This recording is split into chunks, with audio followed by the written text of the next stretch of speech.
Assalamualaikum warahmatullahi wabarakatuh. Alhamdulillah wassalatu wassalamu ala Rasulillah wa ala alihi wa sahbihi wa man da'a bi da'watihi wastanna bi sunnatihi ila yaumi liqa'i rabbih wa ba'du. Yang sama-sama kita hormati Bapak Rektor.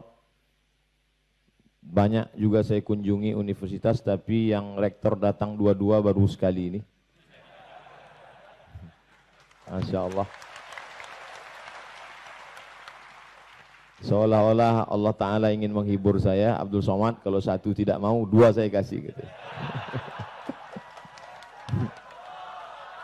Bapak, Ibu Wakil Rektor, Dekan, mahasiswa-mahasiswi, Civitas Akademika Universitas Islam Indonesia, tidak dapat saya sebut satu persatu, para alim, para ulama, para kiai, tak dapat disebutkan. Insya Allah kita semua dimuliakan Allah Subhanahu wa Ta'ala. Amin ya Rabbal Alamin. Saya ucapkan banyak terima kasih kepada saudara moderator Dr. Nur Khalis ila akhirihi. Saya sudah coba bolak-balik ngapal, nggak ingat-ingat. Jadi jurus yang paling mudah ila akhirihi dan seterusnya. Mudah-mudahan kita bertemu di dunia, bersahabat pula di surga insya Allah. Saya diberi judul Islam dan Integrasi Ilmu Pengetahuan. Lalu saya tulis, nanti saya berikan ke panitia, boleh di copy, di share sebagai bukti bahwa saya pernah menyampaikan makalah dalam bentuk PowerPoint. Sebenarnya yang membacakan kurikulum VT ini adalah moderator, tapi sengaja saya tidak beri, karena saya mau bacakan sendiri. Nama saya Abdul Somad, batubara, kelihatannya seram, keras dan berapi, tapi hatinya lembut, selembut sutra. Yang ngomong saya sendiri. Saya belajar di Al-Azhar Mesir dari September 98, supaya adik-adik lihat ke layar, karena beberapa orang yang selalu melihat saya sampai terbawa mimpi. Saya masuk Al-Azhar 98, selesai Juli 2002. Jadi 3 tahun 10 bulan. Ini mau nyampaikan ke adik-adik supaya yang lebih dari itu bagus pulang kampung aja.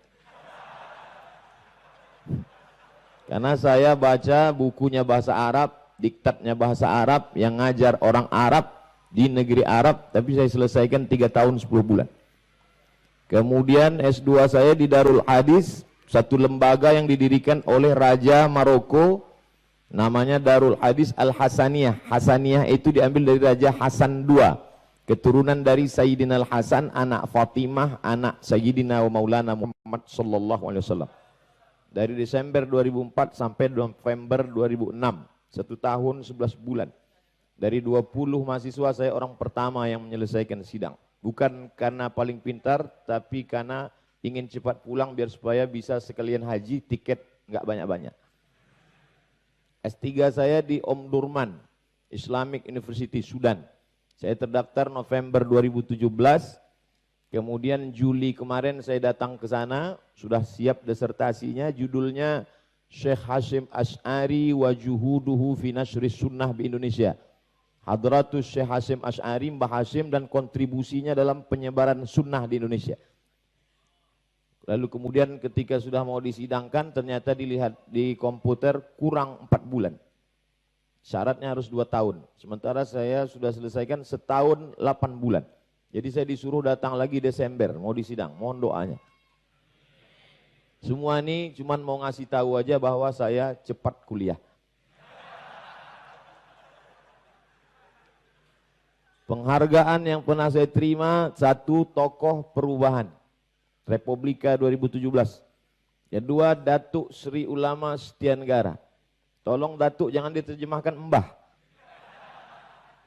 Dari Lembaga Adat Melayu Riau 2017. Kemudian dari Kesultanan Matan di Kalimantan, saya diberi gelar Kai Mangku Jaga Dilaga. Kemudian tokoh Dai Nusantara dari Menteri Besar Kelantan, Malaysia 2019. Kemudian saya diberi tauliah. Artinya saya boleh ceramah di mana saja, di 4. Sabah, Sarawak, Brunei Darussalam, dan Malaysia. Jadi saya tidak perlu ngurus izin lagi karena mereka sudah beri izin.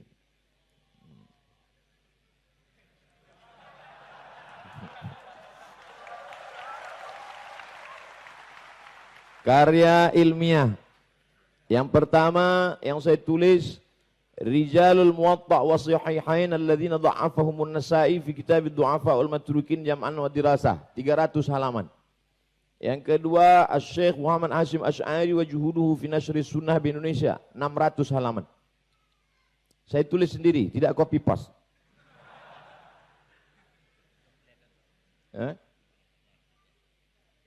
Itu dia. Selanjutnya yang buku bahasa Indonesia, metode takhrij hadis. Karena memang SK saya mengajar hadis. 2010, 99 tanya jawab sholat, 33 tanya jawab Ramadan, 30 fatwa kurban, 37 masalah populer, 66 tanya jawab umroh, 35 kisah saat sakratul maut menjemput. Ada yang mau saya tulis tidak jadi atas saran jamaah supaya jangan. 44 manfaat poligami.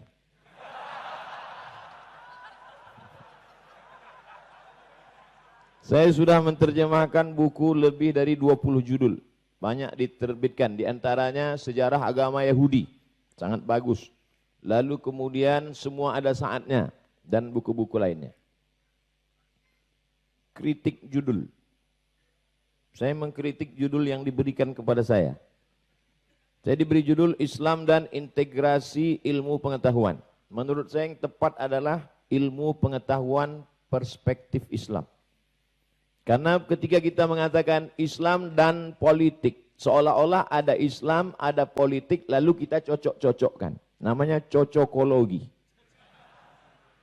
Padahal di dalam Islam itu sendiri ada politik. Maka yang layak kita sebut adalah Islam, politik, perspektif Islam. Islam bukan agama yang kosong hampa, hanya bicara tentang Tuhan, tapi Islam menyentuh segala aspek. Makanya kita disuruh, ya ayyuhalladzina amanu dukhulu fis-silmi kaffah. Sulit saya menjelaskan kaffah di Sumatera, tapi di Yogyakarta mudah. Satu kata, kafah, kabeh.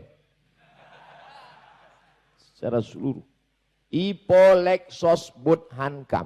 Ideologi, politik, sosial, budaya, pertahanan, keamanan. Semuanya diatur oleh Islam. Sampai-sampai kalau ada lalat masuk ke dalam air minum ini pun diatur oleh Islam. Tiba-tiba ada lalat. Masuk dia. Disangkanya airport. Idza dakhala adz-dzubabu fi ina'i ahadikum. Kalau masuk lalat ke tempat air minum kamu, falyughmishu. Celupkan kedua-duanya. Fa inna fi ihda jinahi da'an. Salah satu sayapnya ada membawa bakteri penyakit. Wa fil ukhra syifaan. Tapi salah satu sayap lagi ada penawarnya. Sampai begitu. Makanya kata Abdullah bin Abbas, "Lau dha'a minni iqalu ba'iri lawajadtuhu fil Qur'an." Seandainya hilang tali ontaku, aku menemukannya dalam Al-Quran. Artinya ada semuanya. Kenapa sekarang tidak ada? Kita belum menemukannya, belum menggalinya, belum mengeksplorasinya. Dan insya Allah tempat eksplorasi itu adalah Universitas Islam Indonesia. Jadi kalau mau mengkaji etika Islami, etika dan Islam, bukan etika Islami, Islamic morality.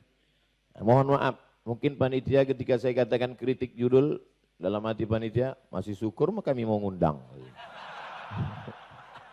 Mana tahu. Sekarang apa itu ilmu pengetahuan? Pengetahuan. Saya bicara di depan Bupati Sumedang.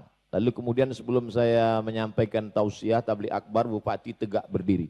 Selamat datang Ustaz Abdul Somad di kota kami Sumedang, kota yang penuh dikenal dengan kota berpengetahuan. Saya terkejut, selama ini setahu saya yang kota ilmu pengetahuan itu Yogyakarta. Rupanya maksud dia kota yang banyak tahu. Kata Bupati Sumedang.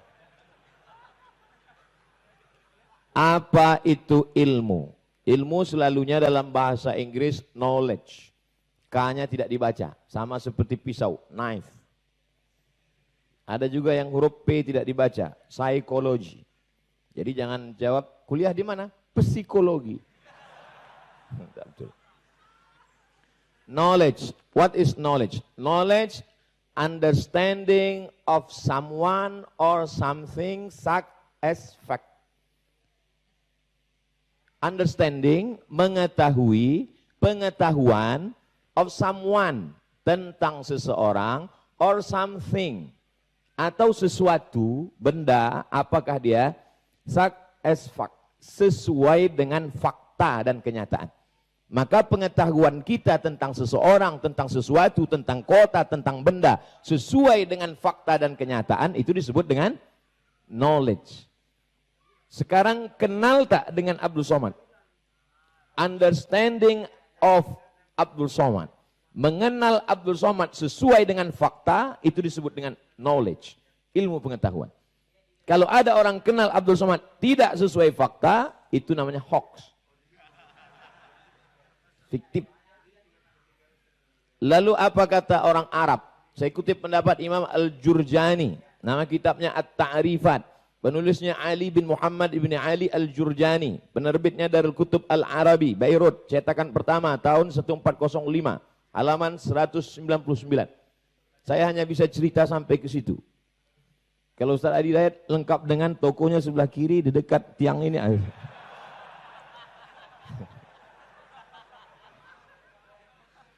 Apa itu ilmu? Apa kata Imam Al-Jurjani? Al-ilmu huwal i'tiqadul jazimul mutabiq lil waqi'. Mirip seperti orang Inggris berkata. Al-i'tiqadul jazim, keyakinan yang kuat, al-mutabiq lil waqi', sesuai dengan fakta. Coba lihat. Tidak ada kesepakatan antara Imam Al-Jurjani dengan orang Inggris. Tapi kalau kita lihat, itu menunjukkan berbeda agama. Padahal ini saya ambil yang Inggris dari Oxford Dictionary, dari kamus Inggris. Tapi di ujungnya sama. Al-mutabiq lil waqi', sesuai dengan fakta dan kenyataan. Sedangkan orang Inggris menyebut as fact, sesuai dengan fakta, nyata. Kalau tidak sesuai, maka berarti dia bukan ilmu. Oleh sebab itu kalau ada orang berilmu, bergerak ilmuwan, intelektual, tapi tidak menyerap pengetahuan sesuai dengan kenyataan, maka menurut definisi ini, maka tidak dapat dianggap sebagai ilmu. Lalu apa beda knowledge dengan science? Adapun science adalah, science is what we do to find out about the natural world. Suatu cara untuk mempelajari berbagai aspek tertentu dari alam secara terorganisir. Pengetahuannya knowledge. Cara untuk mengetahuinya dengan suatu metode yang terbakukan, caranya itu disebut dengan sains. Memang jam-jam segini agak sulit menangkap ini. Tapi untuk menyenangkan hati saya ngangguk-ngangguk aja nggak apa-apa. Di bahan saya tinggalkan. Itu tentang ilmu pengetahuan. Nah, di situ ada saya buat, loh hilang. Oh ada. Jadi Allah Ta'ala kasih kita akal. Saya buat di tengah itu ada akal. Yang di atas itu akal, bulat. Apakah akal itu bentuknya bulat? Tidak. Ada juga yang peta, segitiga. Akal. Lalu akal ini mencerna dua. Yang warna hijau itu ayat yang tersurat. Ayat yang tersurat. Ayat kursi, ayat Al-Fatihah, ayat dalam Al-Quran. Dan sunnah-sunnah. Lalu kemudian ada lagi objek akal, ayat tersirat, kauniyah namanya. Makanya kita mendengar ada namanya istilah tafsir ayat kauniyah yang tidak nampak. Allah menyebutnya itu semua ayat. Ayat Quran, ayat Al-Fatihah, ayat kursi. Tapi apakah matahari, bulan, bintang, gemintang itu ayat-ayat? Inna fi khalqis samawati wal ardi wa ikhtilafil laili wan nahari la ayat. Sesungguhnya matahari, bulan, bintang, bumi dan langit juga adalah ayat. Tapi yang bisa menyebut itu ayat siapa? Liulil albab. Yang tahu bahwa bumi matahari itu adalah ayat hanya jamaah Masjid Ulil Albab. Yang lain nggak nangkap, nggak sampai otaknya ke situ. Kalau akal tadi dipakai untuk mencerna ayat hadis, maka keluarlah ilmu akidah, wujud, kidam, baqa, mukhalafatul awadisi, qiyamuhu binafsihi wahdaniyah, kudrat, ilmun, ayat, sama, basar, kalam. Itu adalah proses pertemuan antara ayat dengan akal. Lalu kemudian dari akal tadi mencerna ayat, keluarlah tafsir bil ma'thur, tafsir bil ra'yi, tafsir bil ra'yil mahmud, tafsir bil ra'yil mazmum. Ketika akal mencerna ayat dan hadis, keluarlah tasawuf. Bagi yang tak mau menggunakan istilah kata tasawuf, tahzibul akhlak, menghaluskan budi pekerti. Tazkiyatun nufus, karena banyak juga orang sekarang anti tasawuf. Saya tidak mau kaji tasawuf. Malam ini kita akan mencaji tazkiyatun nafs. Ah, ini baru. Podo, Mas. Ketika ayat dikaji oleh akal, yang tersirat tentang langit, tentang saya cerita langit langsung merah warna lampu. Ketika akal mengkaji tentang ayat yang tersirat kauniyah, muncullah astronomi, muncullah geologi, muncullah matematik, muncullah bermacam-macam ilmu pengetahuan. Itu ketika akal dipakai bersentuhan. Mudah-mudahan kita termasuk umat yang memakai akal. Karena ada orang nanti musabakoh akal internasional. Yang ini akal kecil, akal Jepang. Pas diperiksa, kenapa akalnya kecil? Tertulis di situ, Yusid, sudah pernah dipakai. Tiba-tiba ada satu, akal masih segar. Nggak pernah dipakai. Off. Nauzubillah. Makanya ada satu neraka khusus di akhirat, khusus untuk orang yang nggak pernah pakai akal. Namanya neraka sa'ir. Bukan sa'ir, sa'ir. Adapun sa'ir itu ketika orang, oh kau nan jauh di sana, lautan kan kuseberangi, bukit kan kudaki, Masjid Ulil Albab kulewati. Itu sa'ir namanya. Sedangkan ini neraka sa'ir. Apa kata Allah Subhanahu wa taala bercerita tentang mereka? Lau kunna nasma'u, andai dulu kami mau mendengar, au naqilu, andai dulu kami mau pakai akal menggunakan pikiran, makunna, pastilah kami tidak termasuk ashabis sa'ir, pasti kami tak masuk neraka sa'ir. Jadi orang masuk neraka itu bukan hanya karena tidak sholat, yang tidak sholat ada satu neraka khusus tempat dia, namanya sakor. Masalakakum fi sakor. Kenapa kamu masuk neraka sakor? Kata mereka menjawab, lam naku minal musallin, kami tidak sholat. Nah, jadi ternyata neraka itu juga ada kelas-kelasnya. Mudah-mudahan kita tidak transit di neraka. Kita lanjutkan. Surah Ali Imran ayat 190-192. Inna fi khalqis samawati, dalam penciptaan langit. Ketika akal dipakai untuk memikirkan penciptaan langit, muncul astronomi. Saya ulang sekali lagi, astronomi, bukan astrologi. Karena sekarang anak-anak muda lebih banyak suka astrologi. Bila bintang Anda Taurus, jangan dekati Pisces. Itu astrologi. Dalam Islam itu tidak boleh. Kadzdzabal munajjimun walau shadaku. Orang yang suka perbintangan astrologi, pembohong, pendusta. Kalaupun ternyata ramalannya betul, hanya kebetulan semata. Dalam Islam tidak boleh. Tapi mendalami astronomi, mana ada kiai ahli astronomi? Kiai-kiai yang menetapkan bulan suci Ramadan melalui ilmu falak. Ilmu falak itulah ilmu astronomi. Bagaimana melihat? Karena tidak semua orang tahu bahwa ini sudah masuk anak bulan. Sore, dari mana mau mengetahui itu penampakan hilal anak bulan atau tidak? Maka Indonesia, Malaysia, Moro, Filipina, Thailand Selatan, Patani, Singapura, karena di sana juga ada komunitas Muslim, Indonesia, Malaysia, Brunei Darussalam sepakat 2 derajat di atas ufuk baru disebut dengan hilal. Kalau kurang maka bukan hilal. Karena kalau tidak nanti semua orang akan mengatakan kalau tidak pakai ilmu astronomi, ilmu falak. Wah, saya sudah nampak anak bulan. Padahal rupanya bulu matanya gugur. Makanya jangan dikonfrontasikan antara ru'yah dan hisab. Karena hisab dilengkapi oleh ru'yah dan ru'yah tidak mungkin terwujud kalau orang tidak punya ilmu hisab. Ilmu hisab yang saya maksud adalah ilmu falak astronomi, bukan itu hisab juga. Inna fi khalqis samawati, dalam penciptaan langit, wal ardi, bumi, geologi. Jadi kalau dipakai akal ini untuk memikirkan bumi, keluar ilmu geologi. Waqtilafil laili wan nahar, perputaran siang dan malam, meteorologi, klimatologi, geofisika. La ayat. Ini semua adalah ayat. Tapi yang bisa menangkap ini sebagai ayat liulil albab. Apa ciri ulil albab? Apakah semua yang di masjid ulil albab ini ulil albab? Kita lihat. Apa ciri ulil albab? 1. Alladzina yadhkurunallah.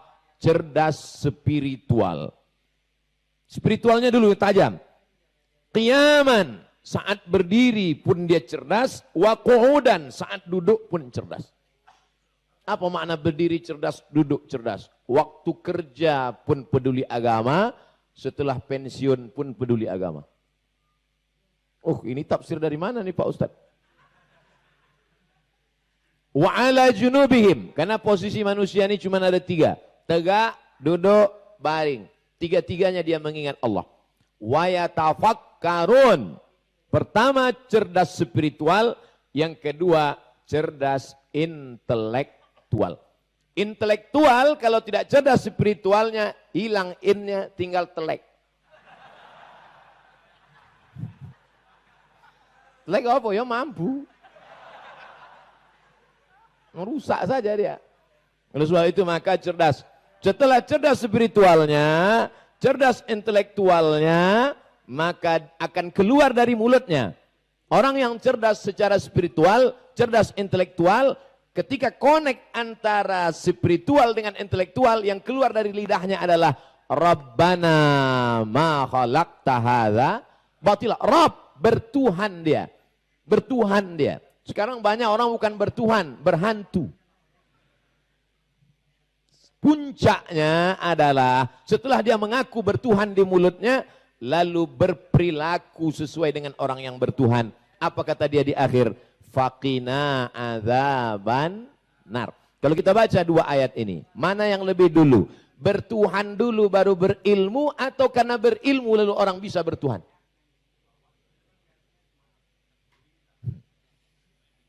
Nanti diajak ilmiah kan nggak sanggup. Nanti saya ceramah kiki katanya nggak ilmiah. Jadi saya gimana? Coba lihat ayat ini. Orang berpikir dulu baru bertuhan. Makanya ada seorang filosof muslim namanya, lupa saya namanya.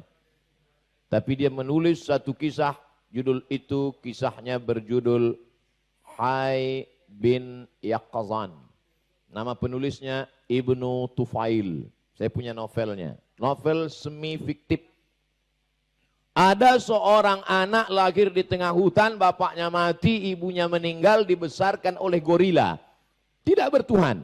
Tapi kemudian ketika dia berpikir menggunakan akalnya, dari mana aku datang, kenapa gorila ini? Tiba-tiba gorila itu mati. Detak jantungnya berhenti. Kenapa dia hidup? Dari mana dia? Setelah berpikir, muncullah. Sebetulnya ini novel fiktif, filosof ingin bercerita tanpa datang nabi pun, tanpa datang rasul pun, orang kalau menggunakan akal dia bisa bertuhan. Hanya saja pengetahuannya tentang Tuhan tidak sempurna.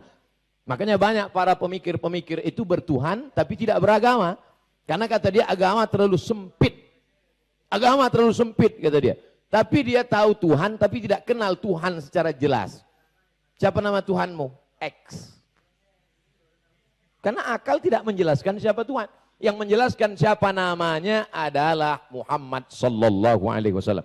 Karena dia menerima wahyu. Siapa namanya? Ar-Rahman, Ar-Rahim, Al-Malik, Al-Quddus, As-Salam. Di mana dia? Ar-Rahmanu 'alal 'arsy istawa. Oh, kalau begitu dia duduk di sana. Wa huwa ma'akum aina ma kuntum. Loh, gimana ini yang betul? Katanya duduk di atas aras. Habis itu dia pergi kemana-mana. Yang betul di mana? Dua-duanya betul. Lalu bagaimana kita memahaminya? Laisa kamislihi syai'un walam yakul lahu kufuwan ahad. Enak ceramah di UII. Semuanya paham. Ya perlu diterjemahkan. Orang mereka belajar bahasa Arab. Sampai mana tadi ceritanya? Bahwa Ibnu Tufail ingin mengajarkan kesempurnaan agama dibawa Nabi secara detail. Tapi sebelum Nabi datang, makanya ada satu ayat, wa ma kunna mu'adzibina hatta nab'atsa rasula. Kami tidak mengazab orang sebelum Rasul datang. Tapi ada tafsir lain makna Rasul di situ, akal. Kami tidak mengazab orang kalau dia tidak berakal. Kalau dia sudah berakal, dia akan diazab karena dia salah, karena tidak menggunakan akal. Makanya ada 3 yang tidak masuk neraka. Anak kecil sampai akil balik, orang tidur sampai bangun tidur, orang gila sampai sembuh. Makanya kalau tidak mau kena azab, pilihlah satu di antara yang 3.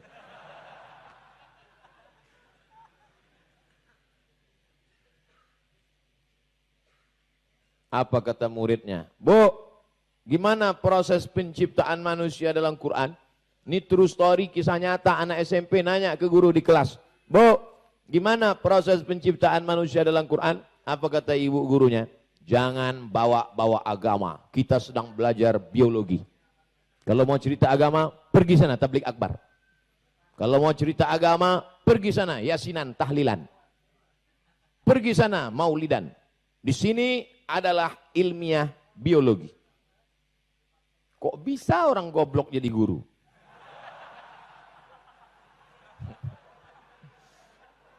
Padahal kalau dia mau aja menggunakan akalnya sedikit saja. Coba lihat, itu menurut ilmu SPOG, spesialis of jin. Spesialis of jin, bukan spesialis jin. Spesialis of jin.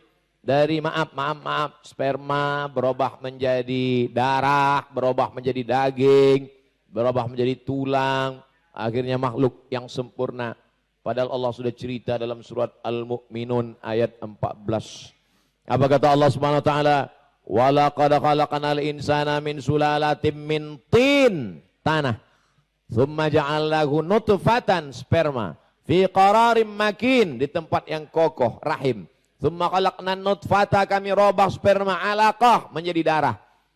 Fa khalaqnal alaqata mudghah, darah berubah menjadi segumpal daging.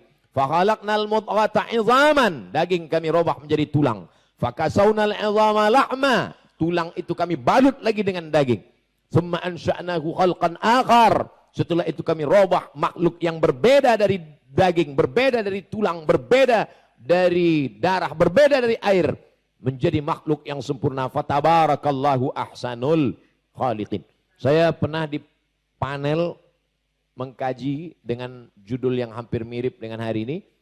Bedanya berdua, saya aspek ayat-ayatnya, yang satu lagi dokter spesialis kandungan. Si dokter spesialis kandungan ini rupanya pernah seminar, dia tunjukkan ayat ini ke dokter Amerika, spesialis kandungan. Dokter Amerika, ya, ini ada ayat dalam Al-Quran cerita tentang penciptaan manusia dalam rahim.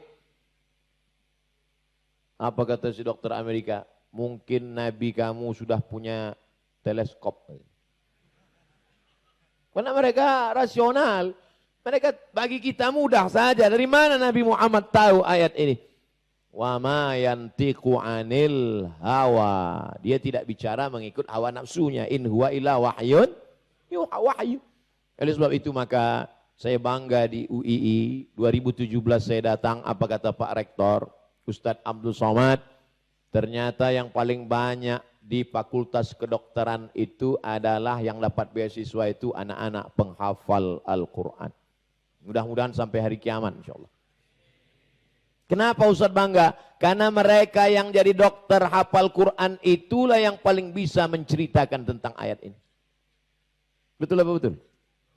Bayangkan dokter spesialis tamat UII Yogyakarta, pulang ke kampung halamannya, jadi dokter di rumah sakit, atau kepala puskesmas, atau kepala dinas kesehatan, dan dia menjelaskan ayat ini. Berikut ini mari kita dengarkan pengajian menjelang tarawih dari Isya yang disampaikan oleh dokter spesialis tentang kandungan ayat Quran dan Sunnah. Pasti semuanya serius. Karena yang disampaikan itu dalam satu hembusan nafasnya ada ayat dan ilmu yang dia tekuni. Tapi apa yang terjadi sekarang di tengah umat? Malam pertama, la'allakum tattaqun. Malam kedua, mengapa kita puasa? Malam ketiga, takutlah kepada Allah. Malam keempat, keutamaan Lailatul Qadar.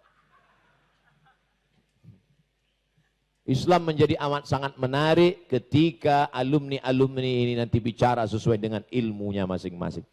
Ini kalau saya cerita bagaimana proses janin dalam kandungan, kalau saya ceritakan ini secara detail, saya yakin Bapak Ibu yang dokter pasti, kok perasaan nggak gini?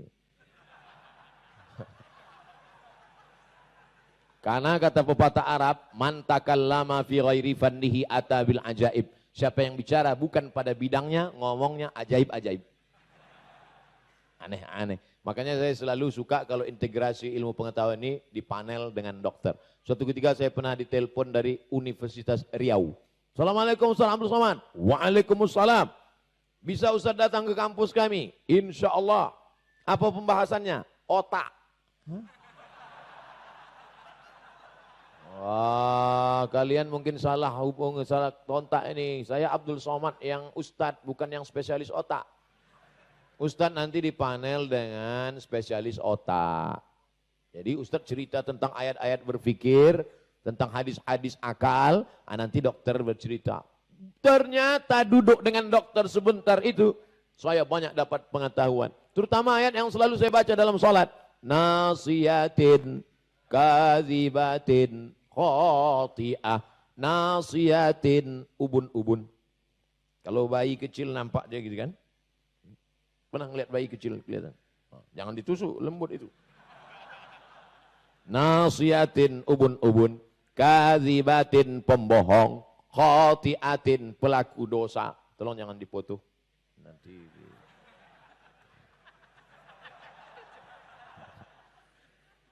Ustadz Somad tahu kenapa ayat itu bunyinya ubun-ubun. Oh, kita nggak boleh tanya-tanya ayat Pak Dokter. Terima aja apa adanya. Nah, gitu caranya kalau kita nggak bisa jawab. Waktunya tanya-tanya. Ini ayat Al-Quran, jangan dilawan. Masuk neraka nanti kita. Ustadz Somad, otak itu ada bagian depan, ada bagian kanan, ada bagian kiri, ada bagian belakang. Otak yang mikir itu bagian depan. Makanya Allah menyebut nasiyatin, bagian depan, kazibatin, pembohong. Jadi orang yang bohong, yang suka nyebar bohong, yang suka nyebar hoax, itu yang otak mikir yang depan. Tapi yang kebetulan rambutnya gugur jangan tersinggung. Bukan berarti dia mikir bohong, enggak. Ini saya luruskan. Barulah Ustadz Somad tahu nggak kenapa kepala ini 5 kali diusap sehari. Subuh diusap, zuhur diusap, asar diusap, maghrib diusap, isya diusap.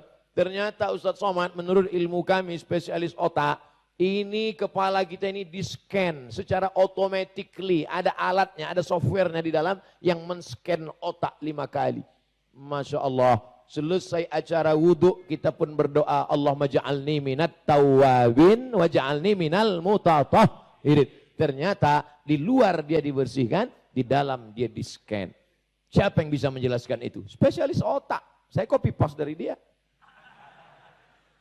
Oleh sebab itu maka, kalaulah umat ini disibukkan dengan ilmu pengetahuan yang digali, yang dieksplorasi dari Quran, maka pertikaiannya, pertengkarannya dalam tanda kutip adalah tentang isi Al-Quran, tentang sains, tentang medikal, tentang ekonomi, tentang politik. Bukan mengkaji yang menghabiskan waktu. Apakah anjing Ashabul Kahfi warnanya hitam apa merah apa hijau? Apa ini?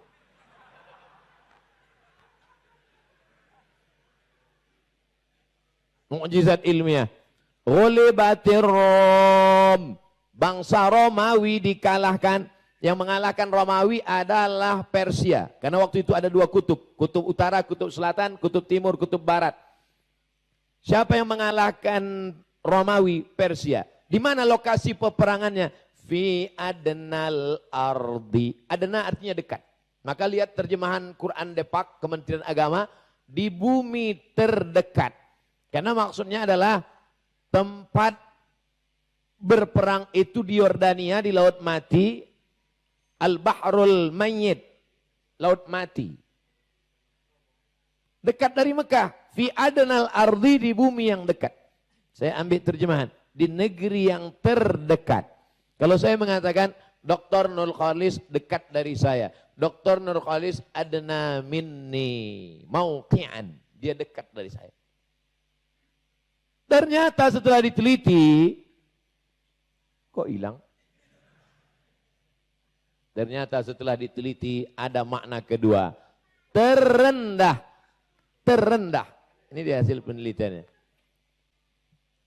Ternyata ada permukaan bumi yang terendah. 280 meter di bawah permukaan laut. Apa dia? Itulah dia Laut Mati di Yordania. Mengapa disebut mati? Karena ikan pun tak hidup di dalam, saking kan asinnya. Siapa yang masuk ke dalam Laut Mati itu terapung. Yang punya kadas kurap gatal hilang. Dari mana Nabi Muhammad SAW yang tak bisa tulis baca itu tahu bahwa permukaan bumi yang terendah bukan di Yogyakarta, bukan di Riau, Sumatera, tapi justru di tempat lokasi perang Persia dan Romawi.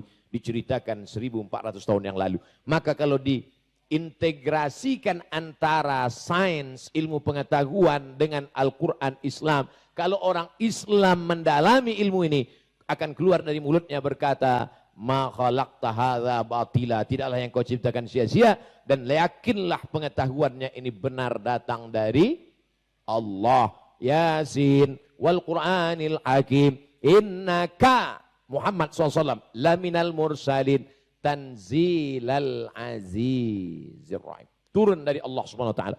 Masalah dengan orang beriman semuanya tak ada masalah. Tapi dengan orang yang tak percaya bahwa Quran ini datang dari Allah, orang yang tak percaya bahwa Muhammad SAW itu adalah utusan Allah, ini hanya bisa dijelaskan oleh orang yang melaksanakan integrated kurikulum, integrasi antara Islam dan ilmu pengetahuan.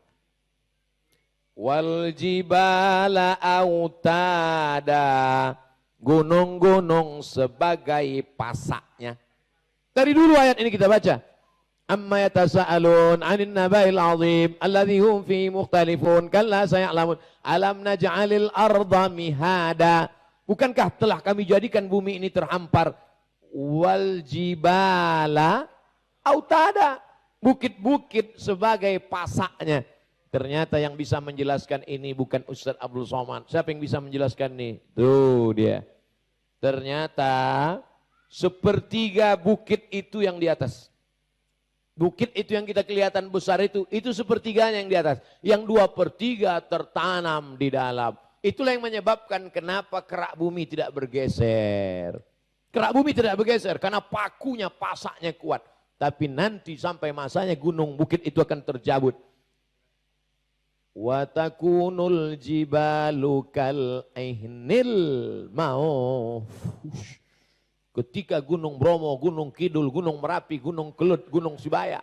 Semua gunung-gunung itu nanti seperti bulu kambing yang ditiup angin. Kalau gunung-gunung itu seperti bulu kambing ditiup angin, lalu kita ini seperti apa waktu itu? Dan ketika itu tercabut, maka kerak bumi bergoncang. Makanya ayat bercerita, wataran nasa sukara. Kau lihat manusia waktu itu seperti mabuk. Orang kalau jalan di atas mabuk. Wa mahum bisukara. Mereka bukan mabuk. Walakinna azaballahi syadid. Tapi azab Allah yang luar biasa. Yang bisa menjelaskan ini Ustadz Abdul Somad atau orang fakultas geologi. Orang geologi, tapi yang ngaji. Kalau enggak ngaji ya mabuk juga.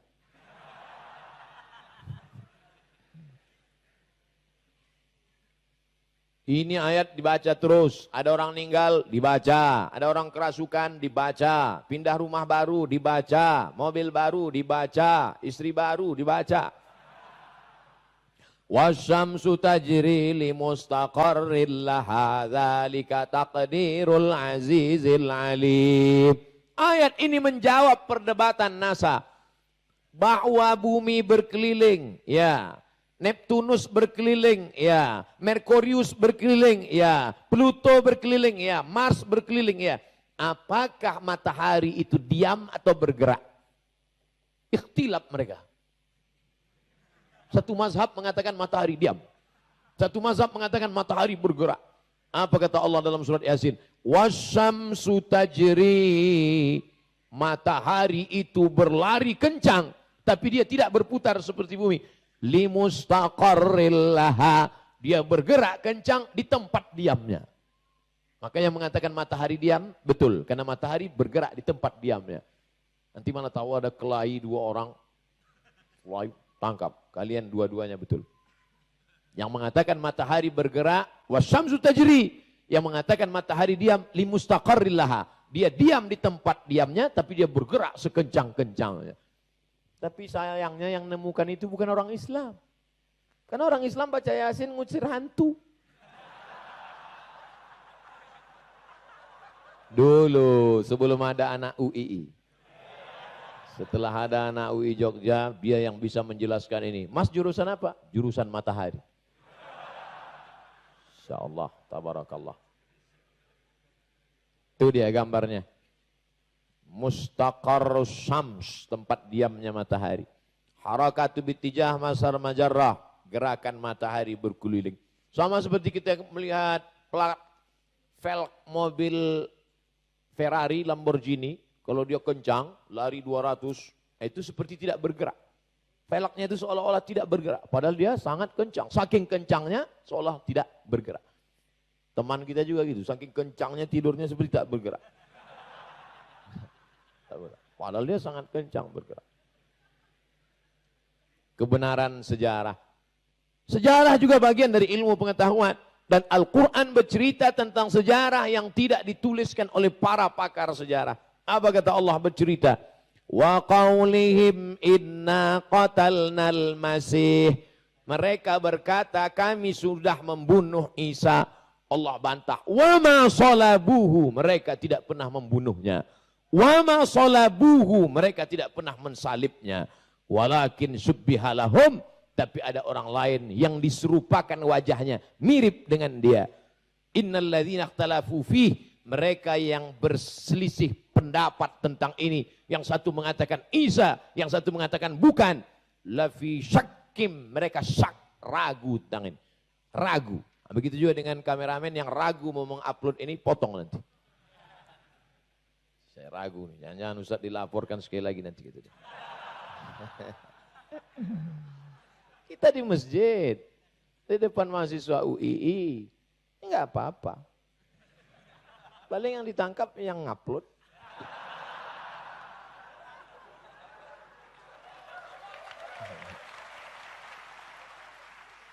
Islam juga bercerita tentang sejarah. Sejarah patung. Ini bisa dilihat dalam Islam. Apa kata Allah SWT? Iyad'una min dunihi illa inatha. Mereka yang menyembah patung dan berhala, iyad'una illa syaitanan marida. Sesungguhnya yang mereka sembah itu adalah setan. Orang yang menyembah berhala, sesungguhnya dia menyembah setan. Surat An-Nisa ayat 117. Ustaz kok ngomong setan itu kuat? Orang setan aja kuat menggoda saya. Masa saya nggak boleh kuat ngebut dia? Masa saya mesti takut sama setan? Sesungguhnya mereka menyembah setan. Kata setan, ente serius mau musuhan sama saya? Gitu. Ada jelas. Ma'akulli sonamin, ini tafsirnya. Saya ambil dari tafsir Al-Quranil Azim. Nama penulisnya Imam Abul Fida Ismail Ibnu Katsir. Nama cetakannya Dartiba. Cetakan kedua tahun 1999. Juz 2 halaman 414. Oh, lengkap.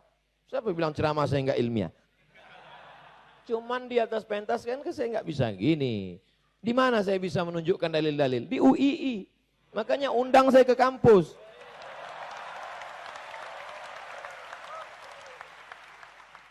Nih. Ma'akulli sanamin jinniyah. Setiap berhala itu ada satu jin penunggunya. Tuh tempat. Jelas. Kalau nggak percaya ini, buang aja tuh tafsir Ibnu Katsir. Ada akhlak. Makanya moral. Kita harus mendidik anak-anak kita menjadi anak-anak yang berkarakter. Pulang dari seminar, bapaknya pulang ke rumah ngasih tahu ke istrinya, "Bu, anak kita mesti berkarakter." Si ibu pun ngasih tahu ke anaknya, "Nak, kamu mesti anak yang berkarakter." Dan semuanya nggak ngerti karakter itu apa. Kenapa tidak pakai bahasa kita yang simpel aja? Berakhlakul karimah. Kadang orang ini ngomong jelimet, ribet, sulit, susah. Salah satu jamaah suka dengar pengajian saya, kata dia, "Ustadz bisa membuat yang sulit menjadi mudah." Satu sisi menghibur saya, tapi di sisi lain orang katakan, ceramah dia itu terlalu mudah. Ilmunya enggak hebat banget.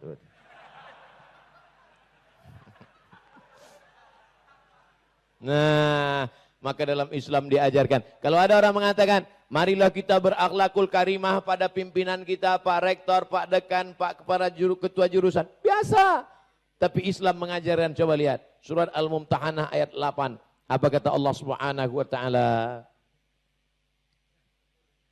Kok orang ketok ya? Apa kata Allah Subhanahu wa Ta'ala? La yanhakumullahu 'anil ladzina lam yuqatilukum fid din. Kalau tetanggamu, kawanmu, orang sekampungmu itu tidak seagama denganmu, non muslim, tidak seakidah denganmu, selama dia tidak mengusir kamu dari kampung halamanmu, selama dia tidak mengusir kamu, selama dia tidak memerangi kamu, maka kamu boleh balas dua. Antabarruhum, buat baiklah pada mereka.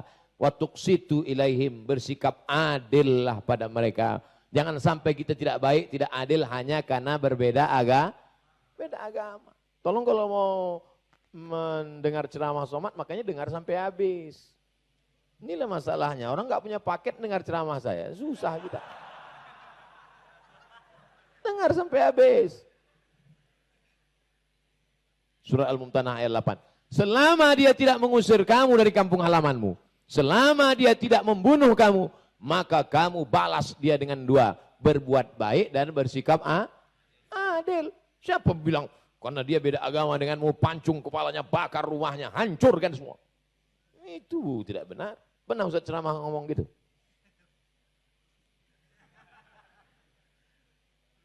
Selanjutnya validitas data. Misalnya ada anak mahasiswa UII, nulis makalah, tesis, disertasi, skripsi. Dengar baik-baik. Pas sidang terbuka, sidang tertutup, lalu kemudian dia nulis gini. Ini saya ambil dari Aren Jan Wensing, Ensiklopedia Hadis, terbitan Leiden, E.J. Brill tahun 69, juz 1 halaman 552. Kira-kira disertasi, skripsi, tesisnya diterima atau tidak? Diterima. Cukup menyebutkan judul, halaman, tahun, diterima. Tapi dalam hadis, saya mau bercerita tentang bagaimana dalam literatur Islam validitas data keilmuan. Dalam Islam, nah itu contohnya saya buat, sebelah kanan. Hadis ini dari siapa? Dari Nabi SAW.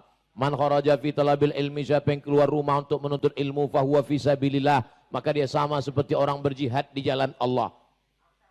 Apa mungkin kita ketemu dengan Nabi? Tidak. Lalu dapat hadis ini dari siapa? Dari Imam Tirmidzi. Ini saya ambil dari Imam Tirmidzi. Imam Tirmidzi yang paling bawah.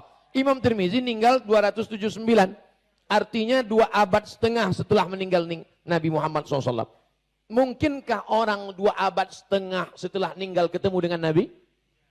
Mungkin, mimpi. Tapi dalam ilmu hadis ini harus ada mu'asarah. Mu'asarah, hidup sezaman. Wal liqa, harus bertemu. Di situ beda Sahih Bukhari dengan Sahih Muslim. Syarat Bukhari 2. Mesti antara periwayat itu pernah sezaman dan bertemu. Kalau Imam Muslim agak longgar sedikit. Tidak mesti bertemu. Pernah sezaman saja cukup. Saya sezaman dengan Ustaz Somad. Sezaman kamu dengan dia. Sama-sama hidup 2019. Pernah ketemu sama dia? Hampir datang ke kampus kami tapi nggak jadi.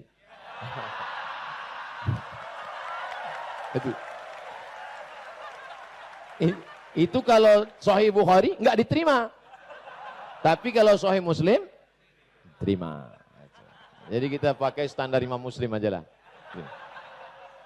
Nah, kok hilang konsentrasi saya? Imam Tirmizi ternyata mendapat hadis ini. Lihatnya dari bawah ke atas. Imam Tirmizi mendapat hadis dari Imam Nasr bin Ali. Imam Nasr bin Ali mendengar hadis ini dari Khalid bin Yazid At-Taqi. Khalid Yazid At-Taqi mendapatkan hadis dari Abu Ja'far Ar-Razi. Abu Ja'far Ar-Razi mendapat hadis dari Rabi' bin Anas. Rabi' bin Anas mendapatkan hadis ini dari ayah kandungnya Anas bin Malik. Anas bin Malik dapat hadis ini dari Nabi Muhammad sallallahu alaihi. Mana yang lebih hebat validitas datanya? Ahli hadis atau penulis disertasi sekarang? Yang ngomong bukan saya, mahasiswa UI. Kamu dapat hadis ini dari mana? Dari kitab Sunan Tirmizi. Imam Tirmizi meninggal tahun berapa? 279. Kamu meninggal tahun berapa? Belum tahu. Yang jelas saya sekarang hidup 1441. Jarak kita dengan Imam Tirmizi 11 abad. Mana mungkin ketemu? Tapi ahli hadis, ulama-ulama kita menjaga silsilah itu. Dijaganya. Makanya baca kitab Al-Hadyus Sari fi Majmu' Musannafat Syekh Hashim Asy'ari. Mbah Hashim itu setiap bulan suci Ramadan membuat majelis khataman Quran Sahih Bukhari di Tebu Ireng supaya menyambung sanad sampai ke beliau, sampai ke murid-murid, sampai ke kiai-kiai. Dijaga sanad itu. Validitas data. Nah, itu. Yang bisa baca, yang tidak jangan paksakan nanti mual. Itu saya buatkan sanad sampai ke bawah. Nah, itu di bawah tuh yang paling bawah Abdul Somad LCMA. Saya cuma mau nunjukkan aja sanad saya bersambung. Belajar adalah jihad. Jadi kalau nanti ada semboyan, slogan, Abdul Somad mengajak kami jihad. Jihad belajar. Jadi semua yang datang ke UI ini adalah dapat pahala jihad. Termasuk saya sendiri kemari datang niatnya bukan mau ngisi seminar, tapi niatnya mau belajar. Belajar tawaduk, rendah hati pada doktor, mau jadi moderator. Orang lain mana mau? Siapa nanti yang mau ngisi materi? Abdul Somad. Oh, dia masih LCMA. Nih, titel semeter. Sombong. Tapi saya belajar tentang rendah hati. Saya pernah ceramah ke salah satu masjid. Ceramah di masjid nih. Saya tanya, Pak, ketua masjid yang lama mana? Nggak mau datang lagi. Malu, post power syndrome. Mantan ketua masjid nggak mau datang. Tempat kita, Pak Rektor mengajarkan bagaimana kerendahan hati. Mau datang bersama kita. Saya datang kemari niat belajar. Maka nanti di akhirat kita sama-sama dapat pahala jihad. Ini enggak. Datang tentang petenteng. Nawaitu ngisi seminar lillahi ta'ala. Iya kalau jadi. Kalau enggak,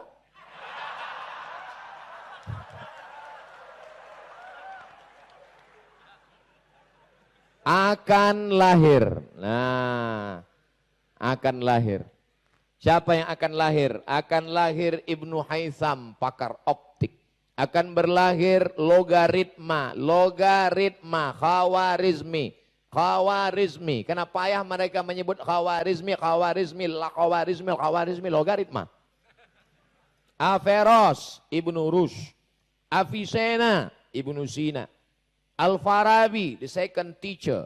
Kalau dia second teacher, first teachernya siapa? Aristoteles. Yang bisa mentafsirkan kalimat Aristoteles setelah ratusan tahun, Al-Farabi. Dan lain-lain. Akan hadir generasi mereka ini. Tapi syaratnya integrated kurikulum.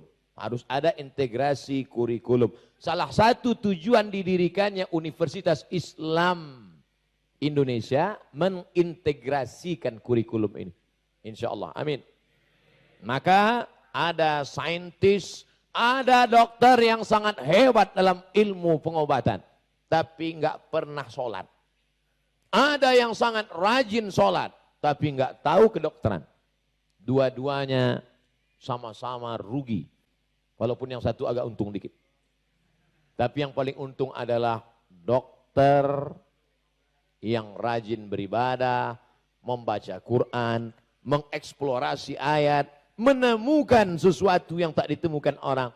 Karena Allah berikan dia ilham di samping ilmu pengetahuannya. Ada namanya ilmu, ada namanya ma'rifah. Sama-sama pengetahuan. Tapi ulama tasawuf itu selalu disebut dengan al-arif, bukan al-alim. Apa beda orang alim dengan arif? Alim tahu karena berdasarkan indikasi. Nampaknya Ustaz Somad sekarang sedang di Yogyakarta. Dari mana kamu tahu? Dari update statusnya. Dari mana kamu tahu?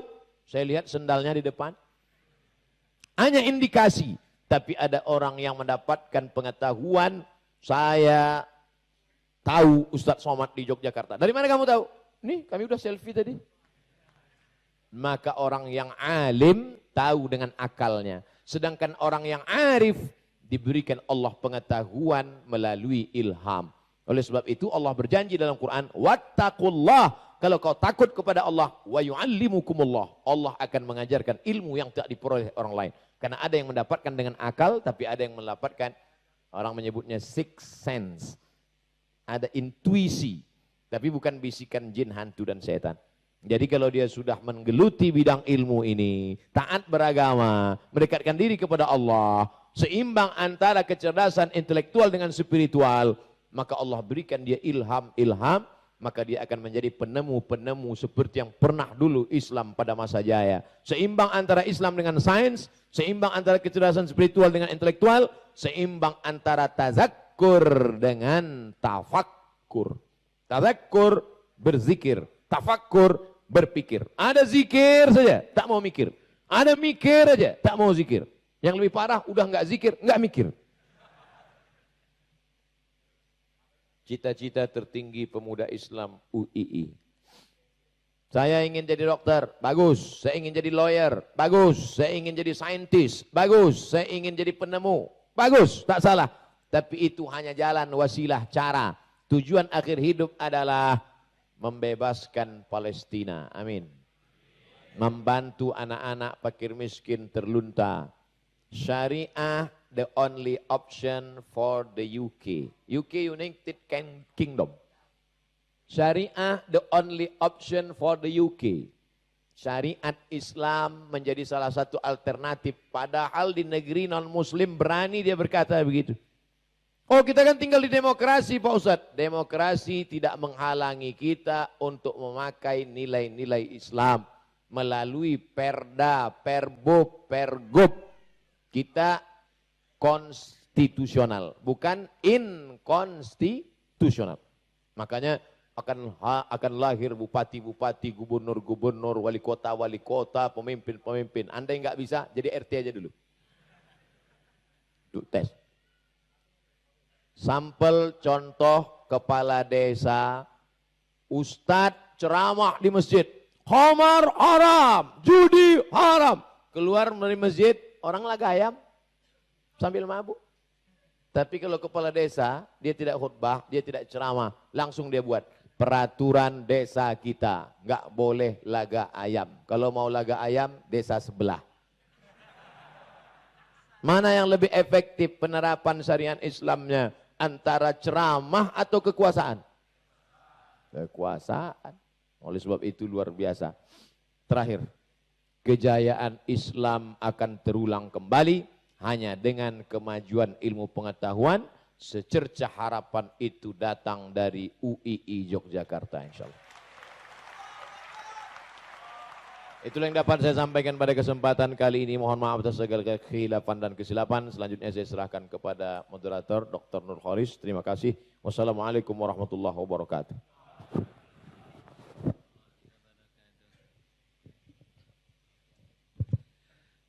Alhamdulillah, luar biasa sekali. Jadi apa yang disampaikan beliau persis juga 60 seperti di botol juga, luar biasa. Jadi moderasi Islam ini juga disampaikan dengan kelihatannya topiknya berat, akan tetapi dengan kecerdasan beliau bisa dikemas dengan sangat enteng dan mudah untuk dipahami oleh kita semuanya. Jadi ternyata memang sangat berkorelasi positif antara kecerdasan dengan kecepatan studi dan juga dengan penyampaian materi. Jadi kita lihat beliau S1 sangat cepat, S2 juga sangat cepat, S3 pun juga sangat cepat. Nah, maka ini menjadi inspirasi bagi adik-adik sekalian. Kalau lambat-lambat itu tandanya kurang. Kalau tadi menggunakan akalnya tadi. Nah, tadi kita disebut tentang bagaimana menggunakan akal, jangan sampai di close off. Nah, baik, hadirin sekalian, kita masih punya waktu lebih kurang 40 menit. Ya, 40 menit kita akan berdiskusi dengan topik Islam dan ilmu pengetahuan. Jadi kalau ada pertanyaan, ada komen, itu harus mengarah kepada topik besar ini. Karena memang UII memang sangat concern dengan topik ini, bahkan 3 hari yang lalu Pak Rektor juga baru saja menandatangani konsorsium terkait dengan epistemologi Islam dengan perguruan tinggi lain dalam rangka apa? Bagaimana mengintegrasikan Islam dan ilmu pengetahuan. Walaupun dikoreksi oleh beliau tadi ya, harusnya ilmu pengetahuan perspektif Islam. Nah, oke, nanti ini bagian dari koreksi untuk kemudian apa yang akan kita lakukan adalah menuju ke sana. Karena memang dalam Mercy of God kita, standar mutu UII itu disingkat dengan Mercy of God. Itu akronim. E-nya itu education. Mercy yang depan, E-education.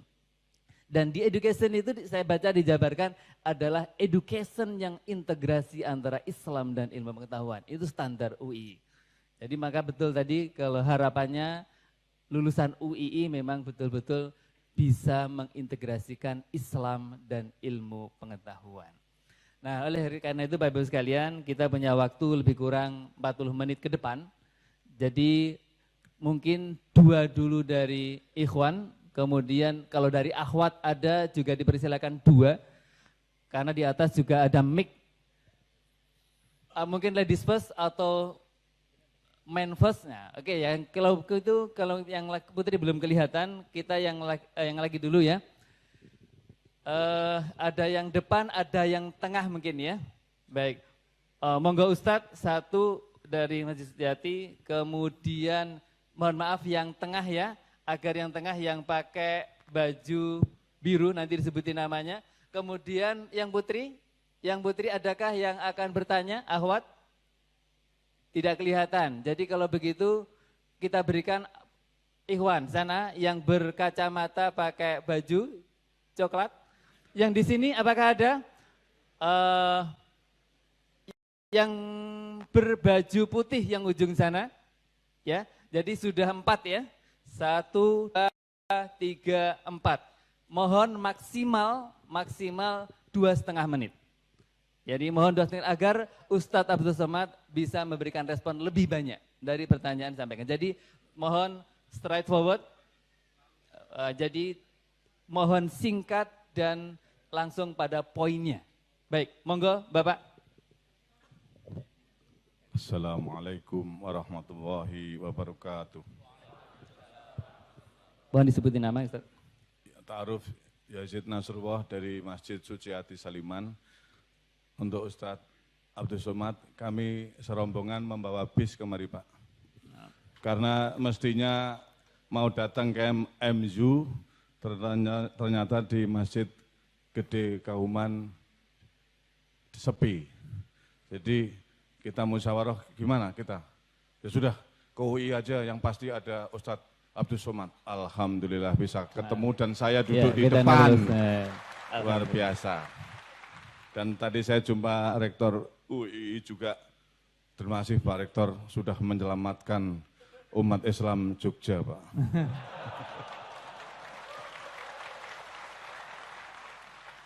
Pertanyaannya, yang terhormat Bapak Kiai Haji Dr. Abdul Somad, minus 4 semester.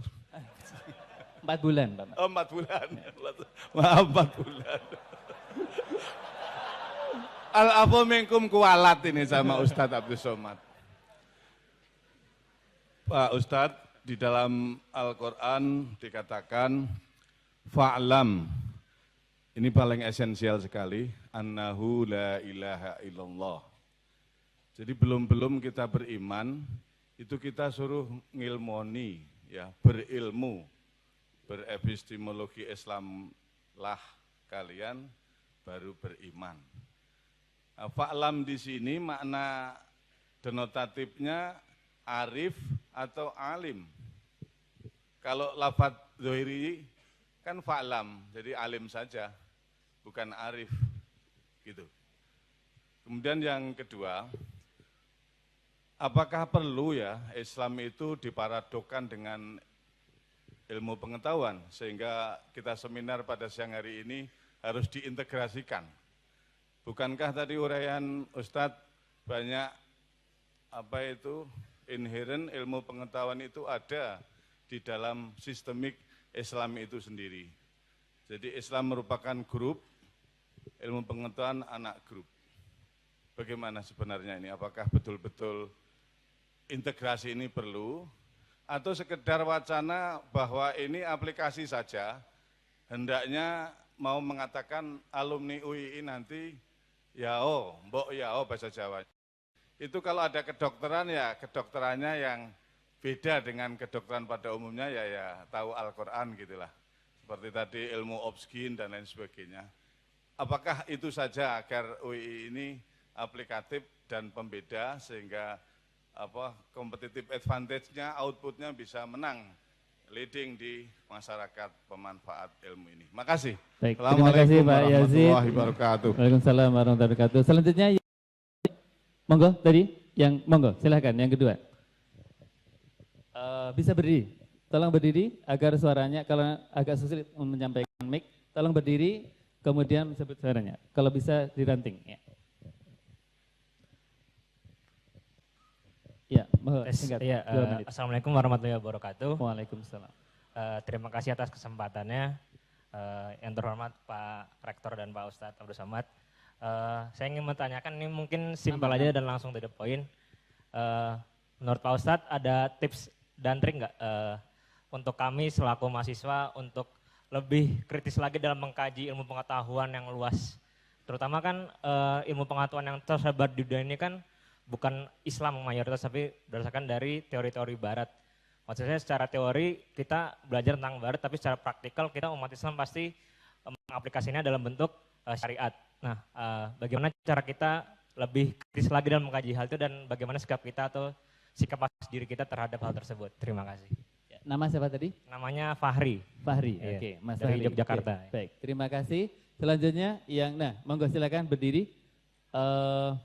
Mungkinkah diranting mic-nya? Ya, minta tolong.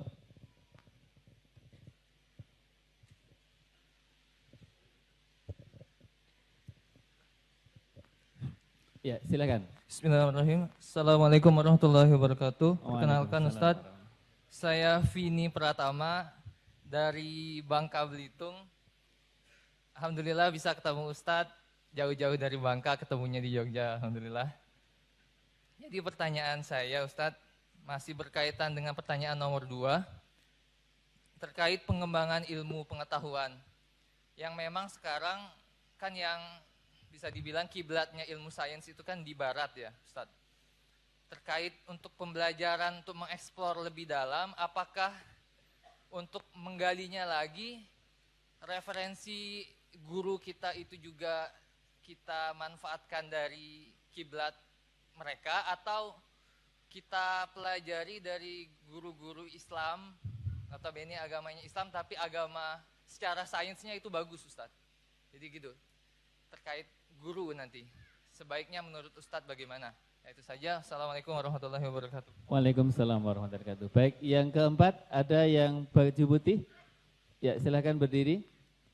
Ada yang bisa membantu mic di sana?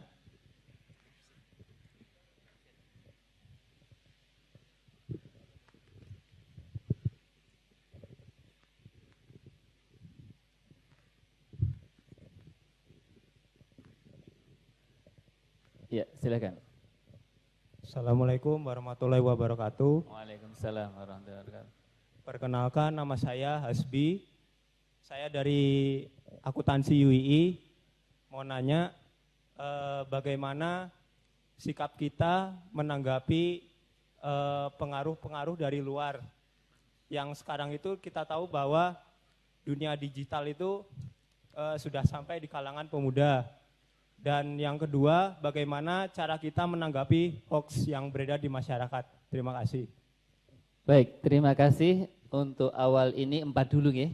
Jadi nanti kalau masih memungkinkan waktunya, kita akan tambahkan sampai maksimal pukul 3. Dipersilahkan kepada Ustadz Abdul Somad. Saya tidak perlu ngulang lagi agar waktunya efisien.